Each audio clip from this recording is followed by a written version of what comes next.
आपके लैंग्वेजेस के पेपर में पहले 2 से 3 सेक्शन में around 70 to 80% of the questions सारे बच्चों को इजी लगेंगे, बच्चे में 20 to 30% मोस्टली स्टूडेंट्स को चैलेंजिंग लगेंगे। Why? Because these questions are based on personal response. और ये पर्सनल रिस्पॉन्स वाले क्वेश्चंस का प्रिपरेशन कैसा होगा, रिप्रेजेंटेशन कैसा करना चाहिए, वो सारी चीजें आज की वीडियो के थ्रू मैं आपको बताऊंगा। नमस्कार दोस्तों, मैं सौरभ एडुकेटर में आप सबका स्वागत करता हूं। जहां पर आज की वीडियो में हम डिस्कस करने जा रहे हैं पर्सनल रिस्पॉन्स वाले क्वेश्चंस के बारे में, जहां पर ये क्वेश्चंस आपकी हिंदी, इंग्लिश, मराठी तीनों के पेपर में कहां पर कितने कितने मार्क्स के लिए पूछे जाएंगे ये देखेंगे ओवरव्यू के अंडर। ये ओवरव्यू जानने के बाद हम ये भी देखेंगे कि इन प्रकार के क्वेश्चंस का प्रिपरेशन फॉर्मेट क्या रहना चाहिए, रिप्रेजेंटेशन फॉर्मेट क्या रहना चाहिए, प्रिपरेशन कैसे होगा और लिखना कैसे है। ये तीनों चीजें डिटेल में एक्सप्लेन करूंगा, ये मेरा कर्तव्य है। बट आपका कर्तव्य बनता है वीडियो को अभी एक लाइक करके कमेंट करके बताइए कि ये टाइप ऑफ क्वेश्चन आपको इजी लगते हैं, मॉडरेट लगते हैं या डिफिकल्ट लगते हैं। यहाँ पर सबसे पहले ओवरव्यू की बात करेंगे तो इंग्लिश में क्वेश्चन नंबर 2A के 5th सब क्वेश्चन में 2 मार्क्स के लिए ये क्वेश्चन पूछा जाता है। 2B के 5th सब क्वेश्चन में अगेन 2 मार्क्स के लिए पूछा जाता है और 4A के 5th सब क्वेश्चन में ही 2 मार्क्स के लिए पूछा जाता है। यानी कि आपके इंग्लिश के पेपर में ये पर्सनल रिस्पॉन्स वाले क्वेश्चंस अराउंड 6 मार्क्स के लिए पूछे जाते हैं। हिंदी की अगर बात करूं तो पहले सेक्शन के प्रश्न क्रमांक 1A के 4th सब क्वेश्चन में 2 मार्क्स के लिए पूछे जाते हैं। 1A के 4th सब क्वेश्चन में अगेन 2 मार्क्स के लिए पूछे जाएंगे और 1E के 2nd सब क्वेश्चन में 2 मार्क्स के लिए पूछे जाएंगे। और ये अभिव्यक्ति के क्वेश्चंस कहलाते हैं। व्हाई? बिकॉज ये पहले सेक्शन यानी कि गद्य विभाग के अंडर पूछे जाते हैं। और वहीं पे सेकंड सेक्शन में प्रश्न क्रमांक 2A के 3rd सब क्वेश्चन में 2 मार्क्स के लिए पूछे जाते हैं एंड प्रश्न क्रमांक 2A के 3rd सब क्वेश्चन में ही 2 मार्क्स के लिए पूछे जाते हैं और ये सरल अर्थ के अंडर पूछे जाते हैं। उसके बाद 3rd सेक्शन की बात करें जो कि पूरक पठन होता है। 3rd सेक्शन में प्रश्न क्रमांक 3A और 3A के सेकंड सब क्वेश्चन में ही 2-2 मार्क्स के लिए पूछे जाते हैं और अगेन ये अभिव्यक्ति के अंडर पूछे जाते हैं। अब ये टोटल हिंदी का जो है वो 14 मार्क्स के लिए पूछा जाता है पर्सनल रिस्पॉन्स वाले क्वेश्चन। सबसे ज्यादा वेटेज यहीं पे ले लेता है। मराठी की अगर बात करूं तो सिंपल है। मराठी में प्रश्न क्रम मतलब पहले सेक्शन में तो प्रश्न क्रमांक 1A के 3rd सब क्वेश्चन में और 1A के 3rd सब क्वेश्चन में 3-3 मार्क्स के लिए पूछा जाता है। ये पठित और अपठित पैसेजेस की बेस पे है, इसलिए स्वमत के अंदर पूछा जाता है। उसके बाद प्रश्न क्रमांक 2A का 4th सब क्वेश्चन जो कि पोयम के बेस पे है, ये काव्य सौंदर्य के अंदर पूछा जाता है। और प्रश्न क्रमांक 2A में एक क्वेश्चन है जहां पर पोयम का नाम आपको दिया जाता है और उसके बेस पे कुछ क्वेश्चंस पूछे जाते हैं और उन सब क्वेश्चंस में 2 क्वेश्चंस आपके पर्सनल रिस्पॉन्स वाले होते हैं जहां पर आपका पॉइंट ऑफ व्यू आपको लिखना होता है। 2004 एंड 5th सब क्वेश्चन जो कि कुल मिला के 4 मार्क्स के लिए पूछे जाते हैं और इसी प्रकार से आपके मराठी में टोटल 12 मार्क्स का पर्सनल रिस्पॉन्स वाले क्वेश्चन जो है वो पूछे जाते हैं। और वहीं पर रिप्रेजेंटेशन फॉर्मेट की अगर बात करूं तो सबसे पहले देख लो कैसे लिखना है। ये इंग्लिश का है, ये हिंदी का है, ये मराठी का है। ठीक है, यूजुअली पहले 3 सेक्शन में जितने भी क्वेश्चंस पूछे जाते हैं उसमें कुछ इस प्रकार से 8 से 10 लाइन में आपको आंसर्स लिखने होते हैं। अब ये आंसर्स लिखने कैसे डिटेल में वो मैं आपको आगे अभी बताऊंगा। इन आंसर्स को रिप्रेजेंट करते समय 4 चीजों को जानना बहुत जरूरी है। सबसे पहले तो आपका पर्सनल रिस्पॉन्स यानी कि आपका पॉइंट ऑफ व्यू सबसे इंपॉर्टेंट होता है।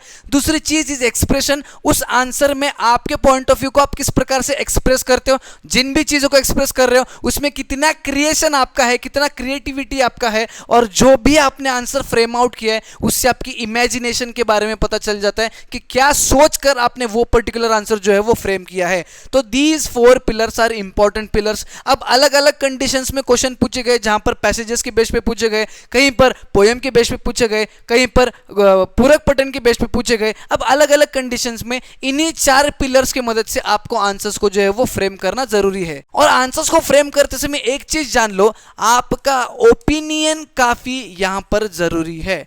आपका पॉइंट ऑफ व्यू, आपका ओपिनियन जरूरी है। आपने जो आंसर लिखा है उसमें आपका जो पर्सनल रिस्पॉन्स है, फिर अपना जो पॉइंट ऑफ व्यू है वो सही है या गलत है ये नहीं देखा जाएगा। आपका ओपिनियन देना सही है और वो ओपिनियन सही फॉर्मेट में देना जरूरी है। ठीक है, आपने ये जो आंसर्स मैं आपको यहाँ पे दिखा रहा हूँ इसमें आपने आपका पॉइंट ऑफ व्यू दिया है या नहीं वो देखा जाएगा और उसी के बेस पे मार्क्स मिलते हैं। ये आपका लिखा हुआ पॉइंट ऑफ व्यू सही है या गलत है ये कोई नहीं देखेगा, बस लिखना जरूरी है और जिस फॉर्मेट में बताऊंगा उस फॉर्मेट में लिखना जरूरी है। अब इन आंसर्स को फ्रेम करते समय सबसे पहले तो आपको एक चीज ध्यान में रखनी है, दैट इज जो आपका क्वेश्चन पूछा गया है उस क्वेश्चन को और वो क्वेश्चन किस पैसेज के बेस पे पूछा गया है या फिर किस पोयम के बेस पे पूछा गया है, उसको 2 से 3 बार पढ़ के समझना जरूरी है, क्योंकि उसी क्वेश्चन के बेस पे, उसी पैसेज के बेस पे, फिर उसी पोयम के बेस पे आपको अपने आप से आंसर फ्रेम करना है। आंसर फ्रेम करना है तो सबसे पहले आइडिया आना चाहिए ना, किस चीज की आइडिया, क्वेश्चन में क्या पूछा गया है उस चीज की आइडिया, और पैराग्राफ में उस क्वेश्चन से रिलेटेड क्या क्या चीजें दी गई है उसका आइडिया दिमाग में लाना जरूरी है। इतना समझ में आ गया? एक बार दिमाग में आइडिया आ जाता है तो what you have to do is, इसके रिलेटेड जितने भी कीवर्ड्स या फिर मेन पॉइंट्स या फिर की पॉइंट्स जो भी आप कह लो, वो आपके दिमाग में आ रहे हैं उस पॉइंट ऑफ टाइम में, उन सारे चीजों को रफ में लिख लो। आपका जो लास्ट शीट होगा, आंसर शीट का लास्ट शीट, उसमें क्रॉस लगा के रफ अगर आप ऐसे लिखते हो तो पेंसिल से लिख लो, ठीक है, कौन कौन सी चीजें आपको लगती है जो कीवर्ड्स है या फिर की पॉइंट्स है, उनको यहाँ पे ऐसे ऐसे लिख लो, ठीक है। अब इन्हीं कीवर्ड्स को, इन्हीं की पॉइंट्स को यहाँ पर एलोबरेट करना है कुछ इस प्रकार से, और वही आपका पर्सनल रिस्पॉन्स वाला आंसर जो है वो बन जाएगा, ठीक है। अब देखो यहाँ पर आपने इन कीवर्ड्स को लिखा है, अब इन कीवर्ड्स को क्या करना है, हमें एलोबरेट करना है। क्या करना है, हमें एलोबरेट करना है। एलोबरेट करते समय 2 चीजों का ध्यान रखना है। सबसे पहले इजी वर्ड्स का मदद लेना है। किसकी मदद लेना है? इजी वर्ड्स, ठीक है। और इजी सेंटेंस फॉर्मेशन करना है। इन्हीं इजी वर्ड्स की मदद से इजी सेंटेंसेस को भी फॉर्म करना है, ठीक है। कॉम्प्लिकेटेड वर्ड्स को उठाने की जरूरत नहीं है, कॉम्प्लिकेटेड सेंटेंसेस को उठाने की जरूरत नहीं है, ठीक है। उस पर कोई आपको देखेगा नहीं, उस पर कोई आपको जज करेगा नहीं। आंसर लिखा है नहीं सही फॉर्मेट में, ये देखा जाएगा। इसलिए ये कीवर्ड्स और उनको एलोबरेट करने के लिए इजी वर्ड्स और इजी सेंटेंसेस की मदद से एलोबरेट करेंगे, ठीक है। एलोबरेट करने के बाद what you have to do is, you have to underline those keywords और you have to underline those key points.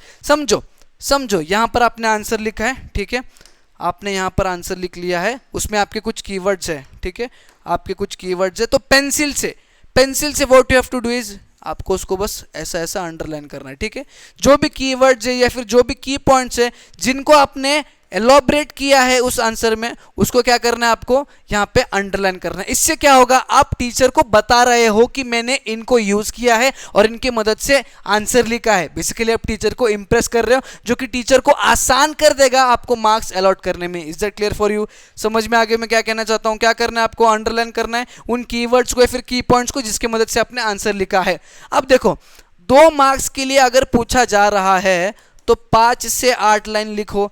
3 marks के लिए अगर पूछा जा रहा है तो 10 से 12 लाइन लिखो। इससे ज्यादा लिखने की जरूरत है नहीं। और एक टाइम लिमिट डिसाइड कर लो, क्योंकि इसमें बहुत टाइम चले जाता है, जैसे राइटिंग स्किल में जाता है उस प्रकार से इसमें भी आपका टाइम जाता है। एक टाइम लिमिट डिसाइड कर लो, उसी टाइम के अंदर आपको आंसर लिख के हो जाना चाहिए। उसके बाद अगर प्रिपरेशन फॉर्मेट की बात करें तो कल के इस वीडियो में जहां पर मराठी का लास्ट मोमेंट प्रिपरेशन मैंने एक्सप्लेन किया था, वहां पर मैंने गद्य और पद्य विभाग के लिए 2.5 आवर्स डेडिकेट किए थे प्रिपरेशन के लिए, आउट ऑफ विच 1 घंटा स्पेशली ये पर्सनल रिस्पॉन्स वाले क्वेश्चंस को प्रिपेयर करने के लिए रखा था। तो समझो हमारे पास 1 घंटा है इन प्रकार के क्वेश्चंस को प्रिपेयर करने के लिए। 1 घंटे में क्या क्या करेंगे अभी मैं आपको बताता हूं। सबसे पहले तो मैंने आपको कहा था आपका मोस्ट लाइकली 21 या फिर डाइजेस्ट, आपकी मोस्ट लाइकली 21 या फिर डाइजेस्ट की मदद लेना है।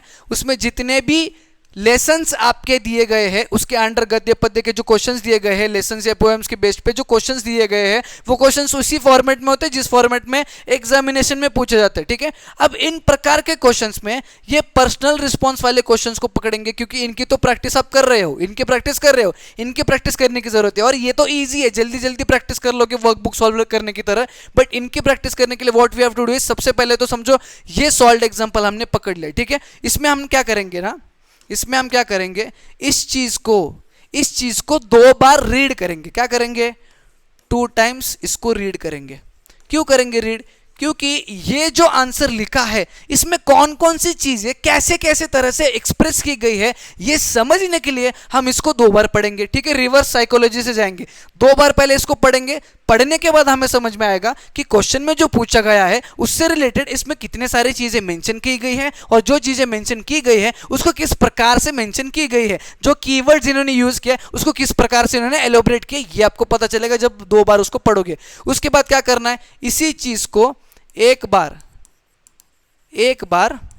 राइट इट डाउन, देख के लिखो, देख के ही लिखो, देख के लिखो और लिखते समय भी पढ़ोगे, मतलब कि 3 बार पढ़ोगे 1 बार लिखोगे, पूरा अंदाज आपको आ जाएगा। लिखने समय तो ये भी पता चल जाएगा कि कितने लाइंस में मेरा आंसर आ रहा है और कितने समय में उस चीज को लिख पा रहा हूं। एक बार लिखने के बाद आपको आइडिया आ जाएगा कैसे लिखना है, ठीक है। अब उसके बाद क्या करेंगे, इस प्रकार के सिमिलर 4 से 5 क्वेश्चंस को फाइंड आउट करेंगे जिसका आंसर दिया है, ठीक है। अब उनके आंसर्स को बिना देखे you have to frame your own answer. आपको आपका खुद का आंसर फ्रेम करना है। पहले एक आंसर फ्रेम करो, ठीक है, उसके बाद दिए गए आंसर से चेक करो। इससे क्या फाइंड आउट करना है हमें, इससे हमें फाइंड आउट करने हैं मिस्टेक्स, ठीक है। मिस्टेक्स, जितने भी मिस्टेक्स आ रहे हैं मिस्टेक्स को फाइंड आउट करो और इसी प्रकार से इसी फॉर्मेट में 4 से 5 क्वेश्चंस को सॉल्व कर लो विथ मिनिमम मिस्टेक्स। अब इस प्रकार के 4 से 5 क्वेश्चंस भी प्रैक्टिस कर लेते हो इस दिए गए फॉर्मेट में, आपका पर्सनल रिस्पॉन्स परफेक्ट हो जाएगा।